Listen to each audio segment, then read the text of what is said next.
દરેક નીતિની સામે કાયદાની રીતે ઊભો રહેતો SSK news channel. Surat Lok Sabha બેઠક પર કોંગ્રેસના ઉમેદવાર નિલેશ કુંભાણીનું ફોર્મ રદ થયું છે, જેને લઈ હવે ભાજપને એક તરફી જીત મળશે, જેમાં કોઈ બે મત નથી। તો નૈસદ દેસાઈએ પત્રકાર પરિષદ યોજી આક્ષેપો કર્યા હતા અને નિલેશ કુંભાણી હાઈકોર્ટમાં ગયા હોવાનું પણ જણાવાયું હતું। સુરત લોકસભા બેઠક પર કોંગ્રેસના ઉમેદવાર નિલેશ કુંભાણીના 3 ટેકેદારોએ ચૂંટણી અધિકારી સામે પોતે સહી ન કરી હોવાની એફિડેવિટ કરી હતી, જેને લઈ નિલેશ કુંભાણીના ફોર્મને લઈ શનિવારથી ધમાસાણ સર્જાયું હતું। ત્યારે રવિવારે આખરે ચૂંટણી અધિકારી દ્વારા કોંગ્રેસના ઉમેદવાર નિલેશ કુંભાણીનું ફોર્મ રદ કરી દેતા ભાજપને એક તરફી જીત મળશે તે નક્કી છે। ભાજપનું ગઢ ગણાતા સુરત બેઠક પર હવે કોંગ્રેસ કે આપનો કોઈ ઉમેદવાર ન રહેતા પક્ષ અને નાના પક્ષોના ઉમેદવાર કાંઈ કરી શકે તેમ ન હોય, ભાજપને એક તરફી જીત મળી ગઈ છે। બીજી તરફ કોંગ્રેસે પત્રકાર પરિષદ યોજી ચૂંટણી અધિકારી સહિતનાઓ સામે આક્ષેપો કર્યા હતા અને હાલ નિલેશ કુંભાણી હાઈકોર્ટમાં પિટિશન કરવા નીકળી ગયા હોવાનું પણ જણાવાયું હતું। ઓર્ડર કર્યો છે કે નિલેશ કુંભાણીનું ફોર્મ રિજેક્ટ થયું છે।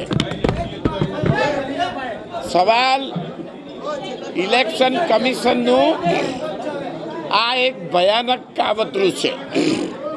18 તારીખે જ્યારે ઉમેદવારના ટેકેદાર ઉપસ્થિત હતા, એમની ફોટોગ્રાફી થઈ હતી, ત્યાર પછી ચકાસણીના દિવસે ભારતીય જનતા પાર્ટીના ઉમેદવારે એફિડેવિટ રજૂ કરી અને અમને આદેશ કર્યો કે નિલેશભાઈ કુંભાણી ટેકેદારોને અહીંયા આજે સવારે 9 વાગ્યા સુધી હાજર કરે। 2 સવાલ અહીંયા ઊભા થાય છે। 18મીએ ટેકેદારો હાજર હતા, પછી એફિડેવિટ કોણ લાવ્યું, કેમ લાવ્યું, શા માટે લાવ્યું? એ ભારતીય જનતા પાર્ટીના ઉમેદવારે સત્તાનું નગ્ન પ્રદર્શન કર્યું છે અને માનનીય TN સેશન સાહેબ, ઇલેક્શન કમિશનર સાહેબ, ચુકાદો સવારે 9 વાગે આપવો જોઈએ, તેની જગ્યાએ હજુ સુધી લેખિત ચુકાદો આપતા નથી। કેમ? કારણ કે નિલેશ કુંભાણી હાઈકોર્ટમાં જવા નીકળી ગયા છે। અમદાવાદ પાસ કરી, બરોડા પાસ કર્યું છે, ત્યાં હાઈકોર્ટમાં પિટિશન કરવા માટે આ ઓર્ડરની જરૂર છે, પણ હાઈકોર્ટમાં પિટિશન ડિલે થાય એટલા માટે માનનીય સેશન સાહેબ ઓર્ડરની કોપી આપવામાં જાણી જોઈને ડિલે કરે છે। હે રામ સત્તા, હે રામ ગુલામ ઇલેક્શન કમિશનર, સત્તાની ગુલામીમાં જે હુકમ કરે છે એ હાઈકોર્ટમાં મનાઈ હુકમ અમે આવતીકાલે વિડ્રોલ સાંજ સુધીમાં નહીં લઈ શકીએ। એ કારણથી આ ઇલેક્શન કમિશનર માનનીય આ ઓર્ડરને લેખિત સ્વરૂપે ડિક્લેર કરવામાં વિલંબ કરી રહ્યા છે। કોંગ્રેસ પાર્ટી ગુજરાત હાઈકોર્ટમાં તાકીદે ઇલેક્શન કમિશનર સામે ઇન્ક્વાયરી માગશે, સ્ટે ઓર્ડર માગશે સુરત લોકસભાના ચૂંટણી સામે, અને ભાજપના ઉમેદવાર જેનું ફોર્મ મંજૂર કર્યું છે, એમણે એફિડેવિટનો વાંધો આપ્યો છે, એમની સામે ફોર્જરીના કેસ કોંગ્રેસ પાર્ટી તરફથી કરવામાં આવશે। ધન્યવાદ। 7, 8, 9 એ નિલેશભાઈ કુંભાણીનું ફોર્મ હતું, 14 નંબરે સુરેશભાઈ પડસાળાનું ફોર્મ હતું, અને જે એના 3 ફોર્મ ભરેલા હતા, 3 ટેકેદારોએ જે દરખાસ્તમાં સહી કરી હતી, એ લોકો પોતે જાતે કલેક્ટર સાહેબ સમક્ષ ચકાસણી દરમિયાન આવ્યા।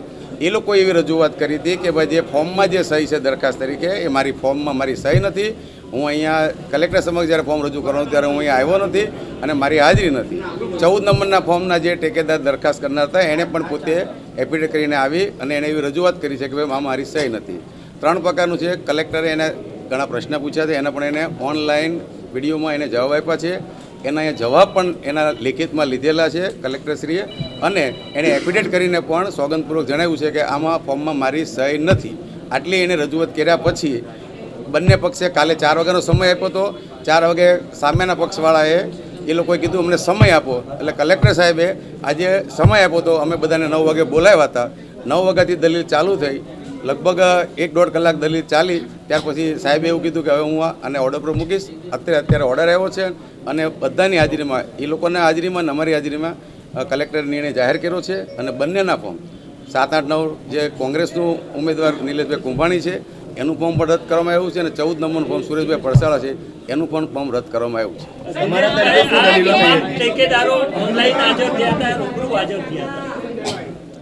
શું કહો છો?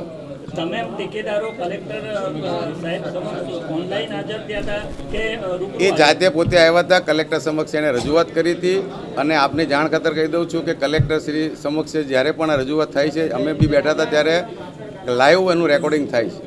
સાહેબ, અપહરણની જે વાત છે, અપહરણ કરવામાં આવ્યું છે, એવું એ વાત તદ્દન ખોટી છે. અમને એ બાબતને કંઈ ખબર નથી.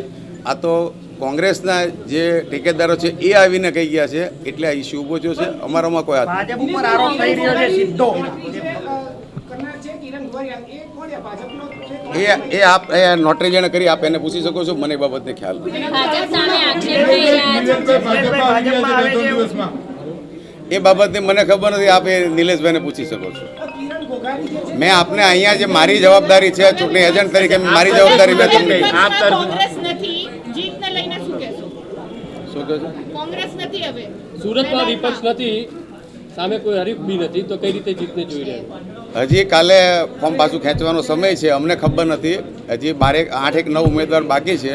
ચૂંટણી તો હવે પ્રક્રિયા છે, એના ભાગ તરીકે ચાલે છે. દિનેશભાઈ, તમારી મહેનત કેટલી ફળ લાવી? આમાં મારી મહેનત કોઈ નથી. જે 4 ઠેકેદારો આવીને પોતાની રજૂઆત કરી ગયા છે એ એનો પ્રશ્ન છે. ભાજપે આખો ખેલ પાડ્યો છે. આમાં કોઈ ખેલ નથી. એ લોકો 4 જણા આવીને પોતે જ રજૂઆત કરી ગયા છે એફિડેટ કરીને ઓનલાઈન કે ભાઈ મારી સહી નથી. એના ઉપર કલેક્ટરશ્રી નિર્ણય કર્યો છે. પણ તમે રજૂઆત કરી હતી કે 4 ઠેકેદારો નથી બરાબર, કયા આધારે કરી હતી? તમને કઈ રીતે ખબર પડી? એ લોકો રૂબરૂ જ આવ્યા હતા, ચકાસી દેવા જાતે જ આવ્યા હતા. એ લોકો 4 અમારી નહીં. તમને કઈ રીતે ખબર પડી કે આટલા વાગે આ લોકો ફોર્મની ચકાસણી ચાલતા હતા એ દરમિયાન જે લોકો કલેક્ટર સમક્ષ આવ્યા હતા અને રજૂઆત કરી. તો તમે જે અરજી કરી, વાંધો ઉઠાયો, એ કઈ હિસાબે? અમે એકમાં નહીં, અમે બીજા ઘણા અપક્ષમાં, બીજા પક્ષમાં પણ અમે વાંધો અમારી રીતે ઉઠાવ્યો હતો. અને અમે ફોર્મ પણ ચેક કરતા જતા હતા. અમને અધિકાર છે ચૂંટણી એજન્ટ તરીકે ફોર્મ ચેક કરવાનો. એમ અમે એ ફોર્મ ચેક કરતા અમને માહિતી મળી એટલે અમે અરજી આપી હતી. 2022 નું રિપીટેશન થયું છે. કોંગ્રેસ નેતા અને સિનિયર એડવોકેટ બાબુ માંગુકિયાએ નિલેશ કુંભાણીના ફોર્મને લઈ શરૂ થયેલ હાઈ વોલ્ટેજ ડ્રામા અંગે કહ્યું, એક જ પ્રિન્ટરથી એફિડેટ તૈયાર કરાય, એક જ વકીલની નોકરી કરાય, ષડયંત્રની ગંધ આવી રહી છે. સુરતમાં કોંગ્રેસના ઉમેદવાર નિલેશ કુંભાણીના ફોર્મ સામે ભાજપ તરફથી વાંધો ઉઠાવવામાં આવ્યો હતો. નિલેશ કુંભાણીના ટેકેદારોમાંથી 3 ટેકેદારોએ એફિડેવિટ કરીને કહ્યું હતું કે અમારી સિગ્નેચર નથી. આમાં ભાજપ ઉમેદવારના ચૂંટણી એજન્ટ દિનેશ જોધાણીએ વાંધો ઉઠાવ્યો હતો. આથી નિલેશ કુંભાણીના ફોર્મ સામે પ્રશ્નાર્થ ઉઠ્યો હતો કે શું આ ફોર્મ રદ થશે, તેમજ કુંભાણીએ ટેકેદારોનું અપહરણ થયું છે એ પણ જણાવ્યું હતું. ત્યારે આ મામલે ગઈકાલે નિલેશ કુંભાણીના 3 ગાયબ ટેકેદારો માટે હાઈકોર્ટમાં હેબિયસ કોર્પસ અને કલેક્ટરમાં ઉમેદવારી પત્ર રદના વિરોધમાં 3 અરજી આપી હતી. ઉમેદવારી પત્ર રદના વિરોધમાં કલેક્ટર સમક્ષ સુનાવણી હતી, જે શરૂ થઈ ચૂકી છે. આ સુનાવણીને લઈ કલેક્ટર કચેરીએ પોલીસ બંદોબસ્ત ગોઠવાયો હતો. તો કોંગ્રેસ નેતા અને સિનિયર વકીલ બાબુ માંગુકિયાએ પત્રકાર પરિષદ સંબોધી ભાજપ પર આકરા પ્રહારો કર્યા હતા. અને આવી જ રીતે વર્ષ 2022ની ચૂંટણીમાં આપ સાથે બનાવ બન્યો હતો ત્યારે તેનું ફોર્મ સ્વીકારાયું હોવાની જણાવ્યું હતું. સાંભળો શું કહે છે બાબુ માંગુકિયા. એ નક્કી કરવાનું આરએનઓ છે. ફોર્મ સ્વીકારવું જ પડે. અગાઉ પણ આવા 2022ની ચૂંટણીમાં આવો જ બનાવ સુરત મુકામે બન્યો હતો આપના કેન્ડિડેટમાં, અને આરઓએ ફોર્મ સ્વીકારેલું હતું. મેન્ડેટરી હોય છે. નિલેશભાઈ ઉમેદવારી નોંધાવી ત્યારે જે ઠેકેદારો હતા એ કલેક્ટર કચેરીમાં, કલેક્ટર ઓફિસમાં હાજર હતા. વિડીયોગ્રાફીમાં એ દેખાય છે કે કેમ? એક મહત્વનો મુદ્દો છે.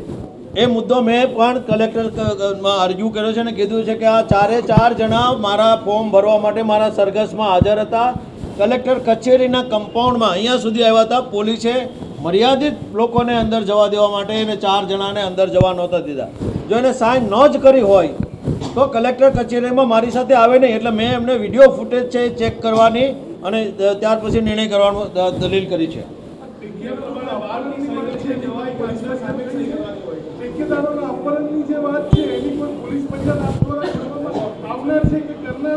ગઈકાલે 2 ફરિયાદ થઈ છે. એક પોલીસ કમિશનર કચેરીમાં આપી છે, એક કલેક્ટરશ્રીમાં આપી છે અને એના ઉપરથી હજી સુધી કોઈ નિર્ણય લીધો નથી, કોઈ ઇન્કવાયરી થઈ નથી એવું મારી જાણમાં છે. પોલીસે જો એમાં કોઈ ઇન્કવાયરી કરી હોય તો અમને જાણ કરે કે અમે તપાસ કરીએ છીએ, અમે ગોતીએ છીએ. હજી સુધી કોઈને ગોત્યા હોય એવું લાગતું નથી. સાહેબ, એન પર પ્રોસિજર ટેકેદારોએ કલેક્ટરની હાજરીમાં સહી કરવાની હોય કે અગાઉથી સહી કરેલી હોય તો ચાલે? ના, નિયમ પ્રમાણે કલેક્ટરની હાજરીમાં ટેકેદારે સહી કરવાની ના હોય. બાબુભાઈ, ફોર્મ રદ થયું કે માન્ય રહેશે એ હવે ક્યારે ખબર પડશે? 11 વાગ્યાનો ટાઈમ આપ્યો છે, પણ હું નથી માનતો 11 વાગ્યા સુધીમાં આવે. 11, સાડા 11 સુધીમાં એમનું જજમેન્ટ આવશે. નિલેશભાઈ પાછલા દરવાજે જવાનું કારણ શું છે? નિલેશભાઈ પાછલા દરવાજે જવાના થયા. નિલેશભાઈ, તમે એટલા ધક્કામુક્કી કરો તો શું કરે?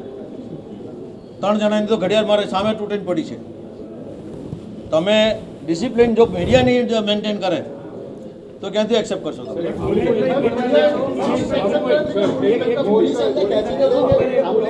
એક બાય એક, one by one. Answer all Nilesh form ભરવાની રેલી કરે ત્યારે મીડિયાની ડિસિપ્લિન ન દેખાય અને મીડિયા બાઇટ લેવા માટે ડિસિપ્લિન ના દેખાય. એવું નથી. નંબર 2, ડીએમની સામે ડિસ્ટ્રિક્ટ મેજિસ્ટ્રેટ એમની સામે 3 જણા ઓન કેમેરા નિવેદન આપી ગયા છે. તો પછી અપહરણ કેવી રીતે ગણી શકાય? એનો જવાબ આપી દઉં હું સાહેબ. મને એક મિનિટ સાહેબ, એક જ જવાબ. મને એક મિનિટ. નિલેશ કુંભાણી કેમ જવાબ દે નહીં? એક મિનિટ. હું એટલે પૂછી રહ્યો એક સેકન્ડ હું એટલે પૂછી રહ્યો છું, કોંગ્રેસના નેતાઓએ જ નિલેશ કુંભાણી વિરુદ્ધ આરોપ લગાવ્યા છે કે એને બેટ ફિક્સ કરી છે. નંબર 1, હું એટલે જ પૂછું છું કે રેલીની અંદર મીડિયા ચાલતું હોય અને એમાં ધક્કા મૂકી નિલેશ કુંભાણી ન દેખાતી હોય તો અત્યારે કેમ? અત્યારે જો આ જે હકીકત બની છે, પોલીસને પણ મીડિયા કંટ્રોલ કરવામાં તકલીફ પડી હતી. હું પોતે પણ અહીં તમે હાજર હતો, તું પણ હાજર હતો. પોલીસને એટલે પડી હતી, ફરીથી કહું છું, પોલીસને રોક્યા હતા. એ પોલીસ જ્યારે એ ફોર્મ ભરવા આવે એટલે જવા દેતી હતી. એટલે આપણે આ એવો ઇસ્યુ નથી, આ ઇસ્યુ એવો નથી કે જેમાં આપણે વધારે જોવું પડે. સવાલ જે મહત્વનો સવાલ છે કે નિલેશ કેમ પત્રકાર સમક્ષ આવતો નથી. નિલેશને જે રીતે હેન્ડલ થયું છે એનાથી એ ગભરાય છે. તમારે મીડિયા સમક્ષ જોતો હોય તો મને અડધો કલાકનો ટાઈમ આપો, તમને તમારે હાજર કરી દઈશ. ઓકે. એક જવાબ હું આપી દઉં. એક મિનિટ હું એક જવાબ આપી દઉં. તમારો જે મહત્વનો સવાલ છે એનો જવાબ આપી દઉં. ગઈકાલે 4 ટેકેદારો કલેક્ટર સાહેબની સમક્ષ આવ્યા, કેમેરામાં આવીને બોલી ગયા. એ તમારો સવાલ છે, એનો હું જવાબ આપી દઉં. મેં સાહેબને સ્પેસિફિક આનો જવાબ આપ્યો છે કે 164 મુજબ જ્યારે કોઈ સાક્ષીને તપાસવામાં આવે તો જજ સાહેબની સામે બી લોકો છે તે ડરને મારે જૂઠું બોલી જાય છે. કારણ કે જજ સાહેબના ચેમ્બરની બહાર જે માણસ ઊભો છે ભય એનો છે. કલેક્ટર સાહેબની સામે જ્યારે સ્ટેટમેન્ટ આપે છે એને કોણ લઈને આવ્યું, કોણ બહાર લઈને જાય છે, આ એ તપાસનો વિષય છે. અને બીજું કે એમની રજૂઆત એવી હતી બીજેપી તરફથી કે સિગ્નેચર જે છે તે એની નથી એવું પોતે જાતે કહી ગયા. એનો જવાબ મારો એવો છે કે ઘણીવાર છે ને માણસ બોલીને ફરી જાય છે, એને કાયદાની ભાષામાં ચીટિંગ કહેવાય. સુરત લોકસભા બેઠક પર કોંગ્રેસના ઉમેદવાર નિલેશ કુંભાણીના 3 ટેકેદારોના અપહરણ થયા અંગેની આક્ષેપો વચ્ચે ક્રાઇમ બ્રાન્ચે તપાસ સોંપવામાં આવી છે. સુરત કોંગ્રેસના ઉમેદવાર નિલેશ કુંભાણીના 3 ટેકેદારોના અપહરણની આશંકા વચ્ચે સુરત ક્રાઇમ બ્રાન્ચને તપાસ સોંપવામાં આવી છે. નિલેશ કુંભાણીના 3 ટેકેદારોનું અપહરણ કરાયો હોવાનો આક્ષેપ લગાવવામાં આવ્યો છે. આ અંગે ઉમરા પોલીસ મથક, પોલીસ કમિશનર કચેરી અને ચૂંટણી અધિકારીની અરજી કરવામાં આવી હતી. ટેકેદારોમાંથી એક ટેકેદાર જગદીશ સાવલિયા કે જે ઉમેદવાર નિલેશ કુંભાણીના બનેવી છે. સુરતના સચિન વિસ્તારમાં હોઝીવાલા એસ્ટેટ ખાતે પત્નીની પતિએ ફટકા મારી હત્યા કરી નાખતા ચકચાર મચી જવા પામી છે. સચિન પોલીસ મથક વિસ્તારમાં આવેલ હોઝીવાલા ઇન્ડસ્ટ્રીયલ એસ્ટેટ રોડ નંબર ખાતે રહેતા હીરારામ ઉર્ફે હરીશ દેવારામ ભીલે તેની પત્ની અંજલિબેન ઉર્ફે દીપિકા હિરારામ ઉર્ફે હરીશ ભીલ કે જે પતિના મોબાઈલથી ઓમપ્રકાશ સાથે વાત કરતી હોય, જેથી તે બાબતે ઝઘડો થતાં પતિએ ઉશ્કેરાઈ જઈ પત્નીને લાકડાનો ફટકો તથા હાથ અને લાતોથી માર મારતા પત્નીનું મોત નીપજ્યું હતું. હાલ તો સચિન પોલીસે પત્નીની હત્યા કરનાર પતિની ધરપકડ કરી વધુ તપાસ હાથ ધરી છે. मैं बाबूलाल हूँ सर. कहाँ से आया? मैं राजस्थान से आया हूँ और यहाँ पे कुछ झगड़ा हो गया. मेरी बेटी यहाँ ही रहती है, 1 साल हुआ है शादी किया हुआ, यहाँ पे रह रहे थे. और कल फ़ोन आया था कि पुलिस स्टेशन से बोल रहे कि बेटी की हत्या हो गई है. इसलिए मैं यही दरख्वास्त करूँगा कि मेरी कितने साल हुए थे शादी? 1 साल ही हुआ है शादी किया हुआ को. अभी आपकी मांग क्या है? अभी मांग मेरी यही है कि उसको क्या लड़की को क्या मार के हत्या की? वो कुछ लकड़ा मार के हत्या की गई है. સુરતના અડાજણ વિસ્તારમાં દબાણ હટાવવા ગયેલી મનપાની ટીમ દ્વારા શ્રમજીવીઓ પર હુમલો કરાયો હોવાનો વિડીયો વાયરલ થયો છે. સુરતના અડાજણ વિસ્તારના વિડીયો સામે આવ્યા છે, જેમાં અડાજણ વિસ્તારમાં દબાણ હટાવવા ગયેલી સુરત મહાનગરપાલિકાની દબાણ ખાતાની ટીમ દ્વારા ગરીબ લોકો પર લાઠીચાર્જ કરાયો હોય તેવો વિડીયો સામે આવ્યો છે. મહિલાઓની લારી ટેમ્પામાં ચડાવતા મહિલાઓ પણ ટેમ્પામાં ચડી ગઈ હતી, જેથી મનપાની મહિલા કર્મચારીઓએ ફ્રૂટ વેચનાર મહિલાઓને લાકડીથી માર મારતા એક મહિલાનું માથું પણ ફૂટી ગયું હતું, જેને સારવાર માટે હોસ્પિટલે ખસેડાઈ હતી. હાલ તો આ મામલે પોલીસ ફરિયાદની પણ તજવીજ હાથ ધરાઈ છે. મહારાષ્ટ્રના નાસિક માલેગાંવમાં અલગ અલગ 3 ગુનામાં વોન્ટેડ આરોપીને અટવા પોલીસે ઝડપી પાડ્યો હતો. અટવા પોલીસ મથકનો સ્ટાફ પેટ્રોલિંગમાં હતો ત્યારે બાતમીના આધારે ભેસ્તાન ખાતેથી મહારાષ્ટ્ર રાજ્યના નાસિક જિલ્લાના માલેગાંવના અલગ અલગ પોલીસ સ્ટેશનોના 3 ગુનાઓમાં નાસ્તા ફરતા આરોપી એવા ઇસ્માઇલ શેખને ઝડપી પાડ્યો હતો અને તેનો કબજો મહારાષ્ટ્ર પોલીસને સોંપવાની તજવીજ હાથ ધરી હતી.